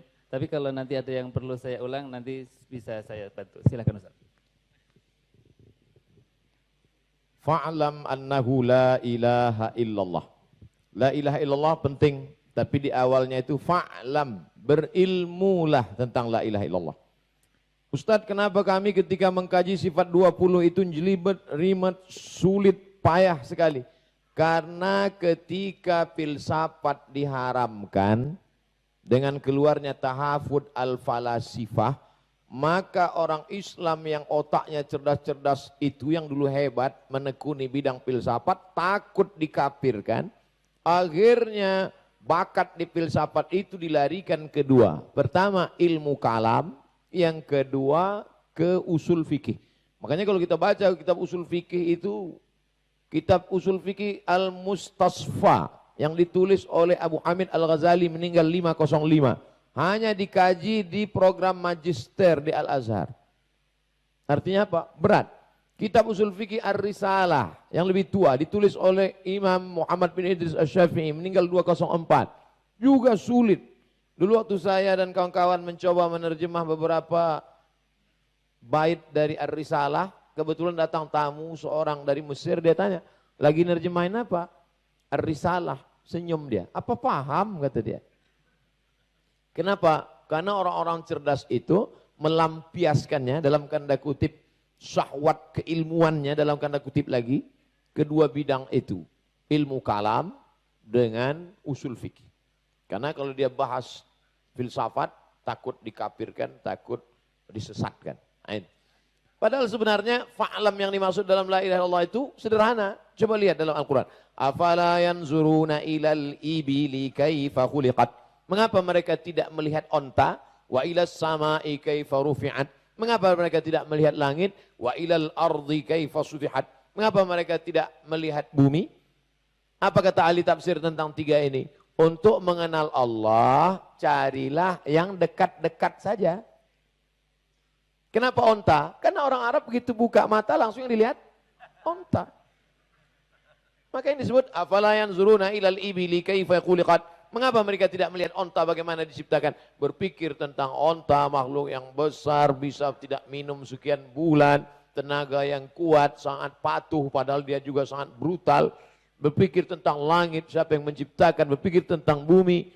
Nanti puncaknya dia akan berkata, Rabbana ma khalaqta hadza batila. Lagi-lagi, la yukallifullahu nafsan illa usaha. Oleh sebab itu, sarjana dari Fakultas Usuluddin jurusan akidah filsafat perlu menulis kitab akidah yang simpel sederhana sesuai dengan keperluan zaman. Tapi dia tetap menguasai yang berat-berat. Al-Husunul Amidiyah yang berat sekali. Dasuki ala Ummil Barahin yang dikaji di pondok-pondok. Tapi nanti disederhanakannya simpelisasi, tabsid. Kalau buku-buku sejarah sekarang, alhamdulillah anak-anak kita bisa baca sejarah dengan bergambar. Bahkan dibuatkan animasinya. Kalau diceramahkan anak-anak mungkin tidak nggak nangkap. Tapi dibuatkan animasi menjadi mudah. Rara dan Nusa. Nusa dan Rara. Padahal di dalam itu ada hadis Nabi, pesan-pesan. Saya begitu nonton, loh ternyata pesannya hadis Nabi. Tapi andai saya yang ceramah ke anak-anak kan tak mungkin. Assalamualaikum. Bilisani qaumihi dengan bahasa kaumnya. Oleh sebab itu makna fa'lam. Fa'lam itu mencari, kita yang mencari. Sedangkan ma'rifah Allah yang memberi. Fa'lam itu kita menuntut, kita mencari. Sedangkan ma'rifah pemberian anugerah dari Allah Subhanahu wa taala. Saya mencari informasi, Allah memberikan ilmu pengetahuan. Wattaqullah, carilah, wa yu'allimukumullah. Tapi kalau kau nanti bersungguh-sungguh, walladzina jahadu fina, orang yang bermujahadah mencari jalan kami, lanahdiyannahum subulana, pasti kami akan tunjukkan. Berapa lama Imam Al-Ghazali menemukan ma'rifah? 11 tahun. Bertualang, berkelana, sampai akhirnya menemukan ma'rifah. Orang bertanya, Ghazali, apa ma'rifah itu? Apa kata Al-Ghazali? Nurun yaqdhifullahu fi qalbi 'abdi, cahaya yang dipancarkan ke dalam hati seorang hamba. Mudah-mudahan kita termasuk mendapatkan cahaya ma'rifah Allah SWT. Tentang integrasi, perlukah integrasi? Ya. Tapi katanya sudah ada dalam Islam. Kalau memang sudah ada di dalam, integrasi itu kan yang di luar diketemukan. Satu di dalam, satu di luar. Diketemukan, baru namanya integrasi. Kita perlu bahas integrasi karena generasi kita sudah kena sekularisasi. Sekularisasi dipisahkan. Islam hanya 3 kali saja. Lahirnya akikah, nikahnya walimah, matinya takziah. Islam tidak ada politik, Islam tidak ada budaya, Islam tidak ada ekonomi, Islam. Maka perlu integrasi karena anak kita sudah dipecah dengan sekularisasi. Tapi nanti kalau dia sudah menjadi snowball, bola salju yang digulirkan terus di mana-mana, di mana-mana integrasi, di mana-mana integrasi. Akhirnya orang tidak lagi bicara karena sudah berada dalam satu hembusan. Itu yang kalimat yang saya catat dari Pak Rektor. Satu hembusan nafasnya, dia sudah bicara kedokteran, dia sudah bicara sains, dia sudah bicara ilmu pengetahuan. Di dalam majelis yang sama, di dalam tempat yang sama, di dalam mulut yang sama. Karena dia sesuatu yang tak terpisahkan antara ilmu pengetahuan dan Islam. Ilmunya antara 3 dengan 4 masih terkait. Ilmu dari barat. Jangan belajar ke barat. Nanti belajar ke barat, gurunya orang barat mati masuk neraka. Nanti Bapak Ibu pergi umroh ada namanya Masjid 7. Sebetulnya masjidnya itu 6. Tapi karena digabungkan Masjid Kiblaten, maka jadi Masjid 7. Masjid 7 itu adalah 7 pos tempat penggalian parit waktu perang parit. Bahasa Arabnya parit itu khandaq. Apakah turun Jibril ngasih tahu, hai Muhammad galilah parit, itu kafir musyrik mau datang nyerang? Tidak ada. Penggalian parit itu adalah strategi dari Salman. Dan Salman itu Al-Farisi, orang Persia. Orang Persia non-muslim nyembah api. Salman datang ke Nabi, ya Rasulullah. Ya, apakah datang ada Jibril bawa ayat strategi perang untuk ini? Kata Nabi, enggak ada. Di kampung kami kalau perang itu ya Rasulullah, kami gali parit besar. Makkah di sana, Madinah di sini. Supaya orang Makkah tidak bisa nyerang, kita gali parit yang kira-kira kuda tidak bisa ngelompat. Apakah Nabi berkata kepada Salman, jangan Salman, ini strategi kafir, masuk neraka nanti kita. Terjadikah penggalian parit itu? Terjadi. Artinya apapun namanya yang namanya ilmu pengetahuan, selama tidak terkait dengan akidah, itu punya kita.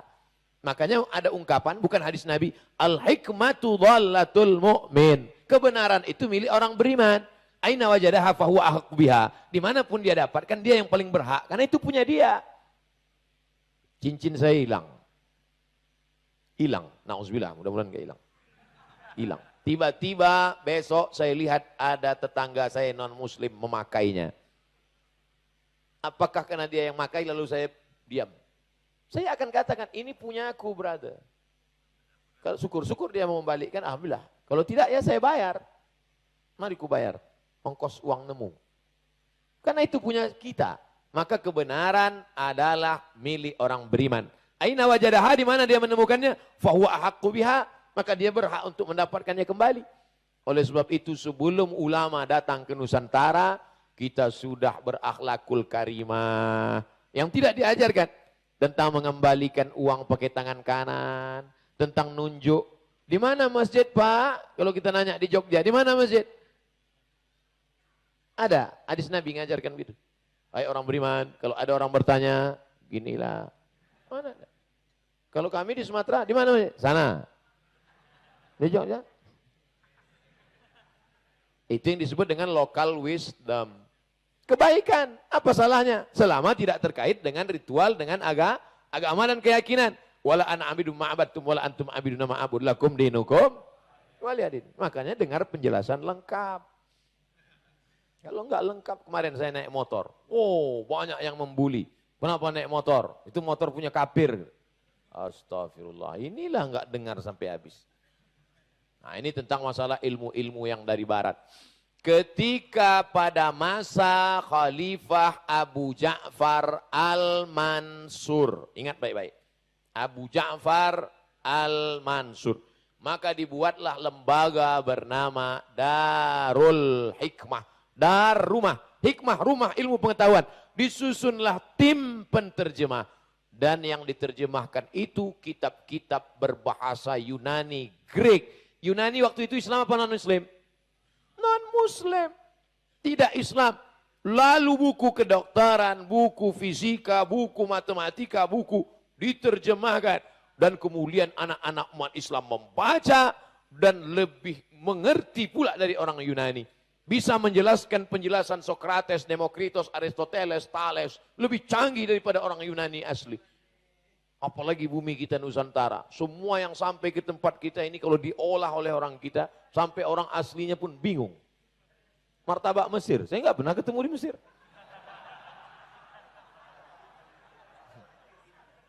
Itu baru segi aspek makanan, apalagi pengetahuan.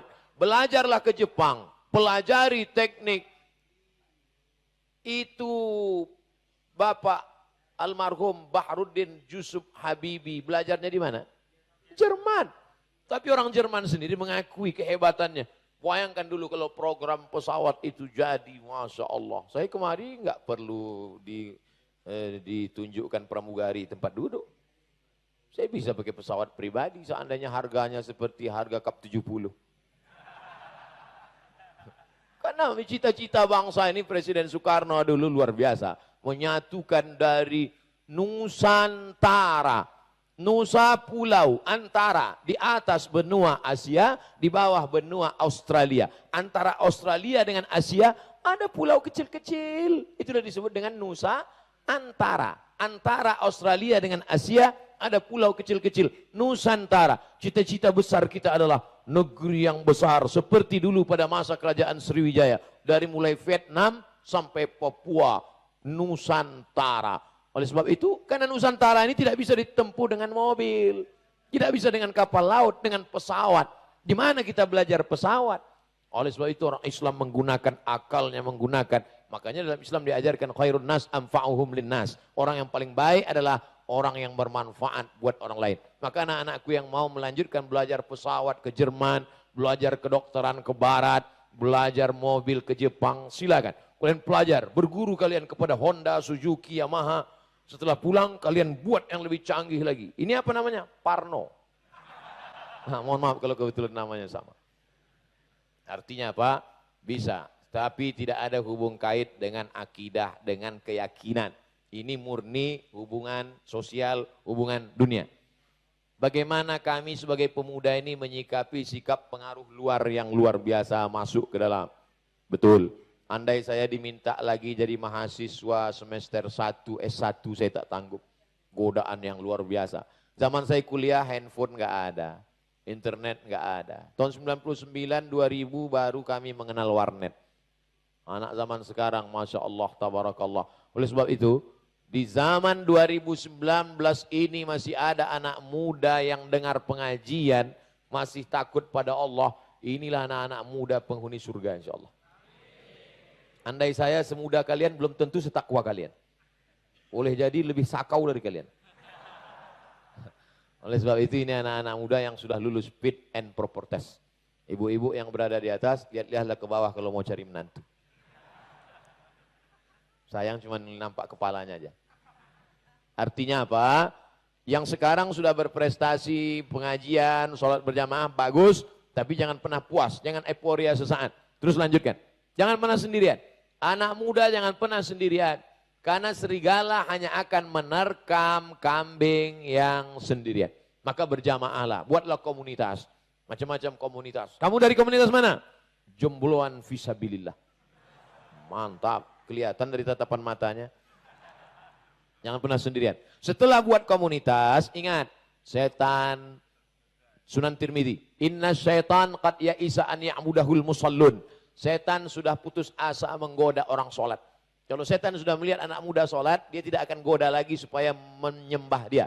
Tapi walakin fit tahrish, ditanamkannya permusuhan. Makanya di antara komunitas remaja masjid, anak-anak muda, itu selalu ada gesekan-gesekan. Nah, ini harus antisipasi. Ini setan sudah mulai masuk. Makanya kalau ada teman mulai bisik, kawannya ini, ini setan nih. Yang ketiga, jangan pernah berhenti amar ma'ruf nahi mungkar. Karena kita karena sudah aktivis, sudah itu dia, udah biarlah, udah sama-sama tahu aja, nggak apa-apa. Oh nggak bisa begitu. Kuntum khaira ummah, kalian umat terbaik ukhrijat linnas. Sifatnya ada 3. Ta'muruna bil ma'ruf, wa tanhauna 'anil munkar, wa tu'minuna billah. Kalau 3 ini dijaga, insya Allah berkomunitas, antisipasi setan menyusup ke dalam, dan kemudian tetap tegakkan amar ma'ruf nahi mungkar, insya Allah pemuda-pemuda kita akan selamat dari pengaruh-pengaruh luar yang luar biasa insya Allah. Amin. Ya Rabbal Alamin. Itu saya kira, Dokter. Saya terserah pada moderator.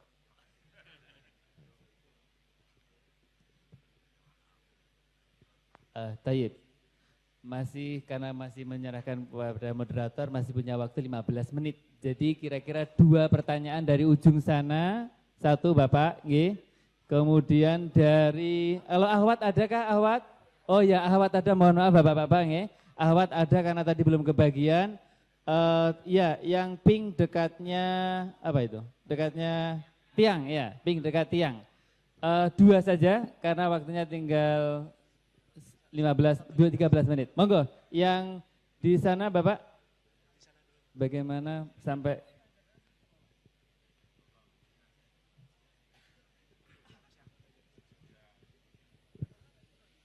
Yang Putri siap mic-nya ya? Sudah siapkah yang Putri? Tolong dibantu panitia mic untuk Putri. Yang pink dekat tiang. Monggo silakan Bapak, 2 menit setengah. Assalamualaikum warahmatullahi wabarakatuh. Waalaikumsalam warahmatullahi wabarakatuh. Saya namanya Haryadi Wijaya. Saya UII juga. Tapi tahun gaek. Maaf. Saya tahun 84. Alumni 84 Teknik Industri. Khusus datang untuk Ustadz Somad. Dari kota yang jauh. Dari Palembang. Dari pertemuan singkat ini,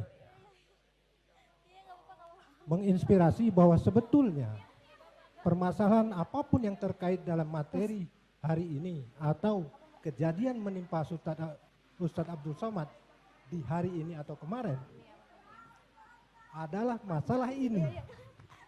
Gagalnya kita mengubah pola pikir bahwa Islam tidak harus diintegrasikan tapi dieksplor seperti Pak Dokter ungkap. Keberhasilan para ulama untuk mulai mensosialisasikan bahwa Islam menjadi pangkal dari semua yang ada sesuai tuntunan Quran. Apakah ini terkait hidayah atau kekerdilan jiwa kita sebagai umat beragama Islam, kaum muslimin? Artinya sejauh kita masih memisahkan antara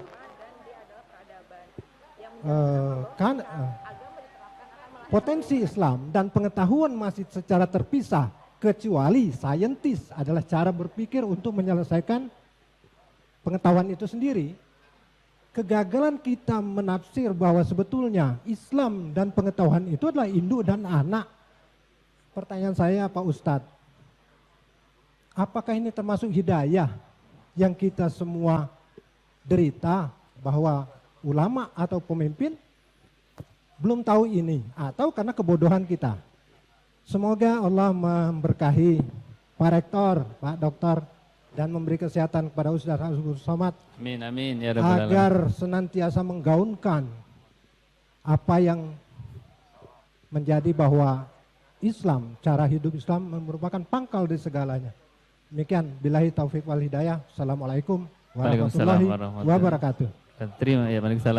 Terima kasih. Monggo yang Ahwat tadi sudah dapat mic? Belum? Sudah. Oh. Yang mana? Yang Saya. oh yang di bawah. Oh berarti yang mana? Yang megang mic. Di sini aja, Pak. Oh oke, baik, karena tadi sebenarnya yang atas belum dapat mic. Karena waktu terbatas, monggo yang bawah tadi silakan ke yang bawah. Mohon maaf yang di atas. Ya, Oke. silakan. Bismillahirrahmanirrahim. Terima kasih atas kesempatannya, Ustaz. Perkenalkan, saya Vira.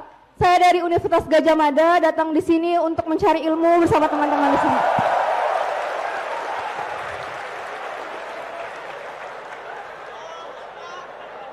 Semoga tepuk tangan teman-teman juga disertakan kata takbir di hati. Saya Vira, seorang perempuan, dan ingin dengan kerendahan hati untuk mencari ilmu bersama Ustadz Abdul Somad dan juga bersama teman-teman perempuan yang lainnya. Saya dari Fakultas Psikologi UGM. Saya dan teman-teman merasakan keresahan yang sangat luar biasa. Salah satu contohnya, sebagai seorang psikologi, kita tahu tentang buku panduan DSM atau PPDGC, di mana panduan tersebut salah satu contoh ini misalnya bahwa LGBT itu dianggap bukan sebagai penyakit, Ustadz. Tapi di agama kita pun itu sudah menjadi sebagai penyakit. Nah, kami mempelajari dengan forum-forum keilmuan kami. Tapi masih ada rasa keresahan di hati kami, kebingungan di hati kami. Untuk menjelaskannya dalam perspektif Islam itu sendiri, dalam keilmuan sendiri untuk kesejahteraan umat. Ustadz, dengan kerendahan hati yang sangat dalam, mohon nasihati kami. Nasihati kami, mahasiswa UGM terutama, dan para perempuan yang ingin mensejahterakan umat. Terima kasih, Ustadz. Ya baik, terima kasih, kita berikan aplaus. Ya. Karena waktu kita maksimal sampai jam 3, 2 pertanyaan terakhir kita serahkan kepada Ustadz Abdul Somad. Silakan. Apakah termasuk hidayah? Itu kata kuncinya. Pertanyaan pertama, sesi kedua.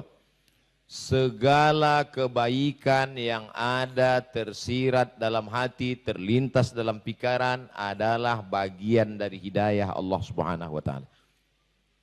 Itulah yang kita minta pagi, petang, siang dan malam. Ihdinas siratal mustaqim. Ihdi itu diambil dari kata hidayah. Bahkan bagi yang baca kunut subuh, Allahumma dina fiman hadait. Berikanlah kami hidayah. Tapi kita sudah dapat hidayah, dapat apa lagi? Bisa membedakan yang baik dan benar, yang bengkok, yang lurus, yang hak dan batil, itu adalah hidayah. Hidayah terbesar ketika kita mampu mengakui Muhammad adalah Rasul utusan Allah SWT. Dengan berkata asyhadu an la ilaha illallah wa asyhadu anna Muhammadar Rasulullah. Bisa membedakan mana rumah gedung yang kokoh dengan rumah kayu yang lapuk, itu hidayah. Tapi setelah masuk ke dalam, juga lebih detail lagi. Bisa membedakan mana ruang tamu, mana gudang. Itu juga hidayah. Nanti sampai di ruang tamu bisa membedakan lagi mana bunga asli dengan bunga plastik. Itu juga hidayah. Bisa membedakan mana pisang asli, mana pisang plastik. Itu juga hidayah. Oleh sebab itu maka hidayah ini sampai sedetil kecil-kecilnya itu pun bagian dari hidayah pemberian Allah Subhanahu wa taala. Makanya selalu diajarkan dalam doa, Allahumma hdina, berikan kami hidayah, wahdi bina, jadikan orang lain dapat hidayah melalui kami, waj'alna sababan liman ihtada, jadikanlah kami menjadi salah satu penyebab sehingga orang lain dapat hidayah. Mudah-mudahan kita termasuk golongan itu insyaallah. Jangan pernah berhenti. Selama hayat di kandung badan, selama ruh masih bersemayam dalam jasad, baik jadi apapun, kita berharap dapat hidayah dan dapat menebarkan hidayah insyaallah. Kedua, dilema. Mahasiswa-mahasiswi psikologi membaca Sigmund, membaca para pakar-pakar nabi-nabi dalam tanda kutip psikolog yang bertentangan dengan akidah. Apakah dia tinggalkan ini? Lalu datang seorang mahasiswa fakultas hukum ke saya. Ustaz Abdul Somad, saya sudah selesai S1. Terus rencana saya mau ngambil S1 lagi hukum Islam, Ustaz. Karena saya mau membasuh, mau mensamak ini yang lama-lama ini. Ini yang saya pelajari ini hukum kafir nih Pak Ustadz. Saya tidak suruh dia, saya tidak marah dia, saya hanya cerita saja. Seandainya saya dikriminalisasi, seandainya saya kemudian difitnah, dan saya tidak mengerti hukum konvensional, siapa yang membela saya? Lalu kata dia, saya akan bela Ustaz. Kamu bisa bela saya, kenapa? Karena saya ngerti hukum ini. Orang mengertilah yang bisa membedakan mana hak mana batil. Alim tu syarra la li syarri walakin lijtinabihi. Aku tahu kejelekan bukan karena aku ingin berbuat jelek, tapi supaya aku menjauhinya. Kamu kuliah di mana? Universitas Indonesia. Jurusan apa? Kriminologi. Apakah dia akan jadi kriminal? Tidak. Dia mengetahui, sehingga dengan itu pengetahuan itu dia bisa menjelaskan pada orang. Sehingga terjadi kasus pencurian, pembunuhan, polisi akan mencari dia karena dia yang punya ilmunya. Oleh sebab itu tekuni ilmu ini apapun namanya, tapi dengan benteng yang kuat, nanti antumlah yang bisa mengklasifikasi mana sampah, mana rambut, mana hijau, mana lalang, mana rumput, mana padi. Karena orang yang mengerti ada ilmu intan lah yang bisa membedakan mana intan, mana pasir, mana imitasi. Oleh sebab itu dalami ilmu ini. Nanti ketika kita membuat universitas Islam, lalu dibuat psikologi Islam, siapa yang bisa mengajar? Kalau bukan orang yang mengerti. Dari mana mungkin Imam Al-Ghazali bisa membantah filsafat wujudiyah? Bisa membantah Syiah kalau dia tidak mengerti. Akhirnya Al-Ghazali menulis kitab Tahafud Al-Falasifah. Akhirnya Al-Ghazali menulis kitab berjudul lupa pula judulnya. Ibnu Taimiyah bisa membantah filsafat sesat Yunani. Filsafat yang Islami, yang sudah diislamkan, oke. Tapi ada yang menyesatkan. Filsafat yang mengatakan wujudiyah, yang ada ini hanya yang wujud. Saya percaya kepada bunga karena bunga wujud bisa dilihat dengan mata, bisa ditangkap panca indera. Kalau dia tidak ada, ini yang disebut dengan filsafat barat materialism. Siapa yang bisa membantah itu kalau bukan orang yang mengerti? Akhirnya ditulislah kitab Rad ala mantiqil Yunan. Rad ala mantiqil Yunan. Menolak logika Greek dari Yunani. Karena dapat menyesatkan. Tapi dia pilih-pilih. Oleh sebab itu kalau ada orang mengatakan Ibnu Taimiyah tidak tahu filsafat. Mengerti dia. Imam Al-Ghazali tak mengerti filsafat. Mengerti. Setelah mengerti, paham, barulah bisa membantah, bisa meluruskan. Oleh sebab itu fokus di fakultas masing-masing. Kuatkan kajian. Alhamdulillah saya dengar UII punya pusat kajian tafsir Pak Rektor. Akan didirikan. Ini. Dengan ahli-ahli pakar-pakar Ustaz Somad, kami punya kajian ahli tafsir, terdiri dari pakar-pakar, dari pakar aspek bahasanya, pakar sejarahnya, tadi disebut ada Gus Baha, pengetahuan beliau, hafal Al-Quran, lalu kemudian mengerti tafsir, pakar diberikan Allah pula ilham, banyak hal-hal yang baru kita dengar dari kajian-kajian beliau, rupanya beliau termasuk mustasyar, penasehat, bahkan salah satu dari pendiri pusat kajian tafsir. Ini baik sekali. Oleh sebab itu dimanfaatkan. Ikuti program kajian ini, baca websitenya, renungkan isinya, tetap fokus di fakultas masing-masing. Maka dengan itu insya Allah kalau pegangannya kuat, angin kencang tidak akan hanyut insya Allah. Angin kencang memang tidak hanyut, terbang dia. Insya Allah. Terima kasih. Kuatkan ibadah, kuatkan bacaan. Allah akan memberikan kekuatan insyaAllah. Terima kasih. Wallahul muwaffiq ila aqwamit thariq. Wassalamualaikum warahmatullahi wabarakatuh. Waalaikumsalam warahmatullahi wabarakatuh.